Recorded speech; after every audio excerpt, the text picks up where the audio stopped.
कधी कुणाची आणि कशी फसवणूक होईल काहीच सांगता येत नाही. कोणी ऑनलाईन फसवणूक करतं तर कोणी पैशांचं आमिष दाखवून पैसे लुटतात. अशीच काहीशी घटना पनवेल परिसरात घडली आहे. शेअर मार्केटमध्ये चांगल्या परताव्याचे आमिष दाखवून ऑनलाईन फसवणूक करणाऱ्या आंतरराज्य टोळीचे इंदोर येथील बनावट कॉल सेंटर उद्ध्वस्त करून सायबर गुन्हे करणाऱ्या 8 जणांच्या टोळीला EMSC सायबर सेल पनवेल यांनी अटक केली. विशेष म्हणजे या टोळीमध्ये एका महिला आरोपीचा देखील समावेश आहे. फिर्यादी यांना एका कंपनीतील अकाउंट डिपार्टमेंट हेड असल्याचे सांगून ट्रेडिंग करता विविध स्कीम सांगितले व नफा करून देण्याचे आमिष दाखवले. नंतर त्यांच्याकडून 21,71,000 रुपये वेगवेगळ्या बँक अकाउंटवर ऑनलाईन पद्धतीने भरण्यास सांगून त्यांची फसवणूक केली. त्या प्रकरणी कामोठे पोलीस ठाण्यात गुन्हा दाखल करण्यात आला. या गुन्ह्याची उकल करून आरोपींना अटक करण्याच्या अनुषंगाने पोलीस उपायुक्त परिमंडळ 2 विवेक पानसरे यांनी हा गुन्हा EMSC सायबर सेल पनवेल यांच्याकडे तपासासाठी दिला.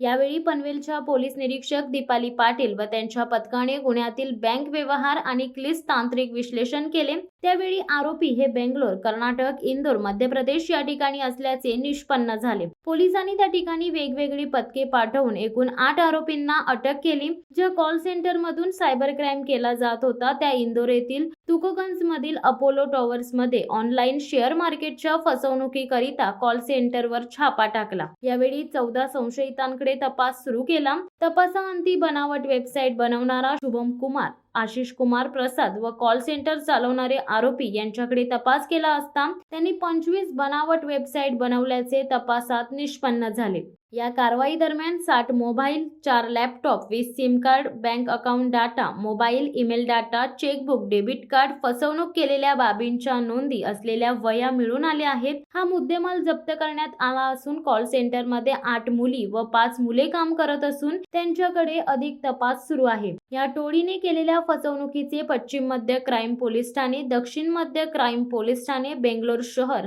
सायबराबाद, टी नगर, जयपूर, नवी मुंबई, पुणे येथील पोलीस ठाण्यांमध्ये गुन्हे नोंद आहेत. या टोळीतील आरोपींनी भारतात विविध राज्यातील लोकांना फसवले असल्याची शक्यता आहे. फिर्यादी यांच्या फसवणुकीची रक्कम भरलेल्या सर्व बँकांची खाती गोठवणेबाबत बँकांना पत्रव्यवहार करून 6,07,000 रुपये रक्कम गोठवण्यात आली आहे. अशा प्रकारे शेअर मार्केट किंवा अन्य स्कीम सांगून गुंतवणूक प्रकरणी कोणी ऑनलाईन पैसे ट्रान्सफर करण्यास सांगत असेल तर त्याबाबत सतर्क राहण्याचे आवाहन पनवेल पोलिसांकडून करण्यात येत आहे.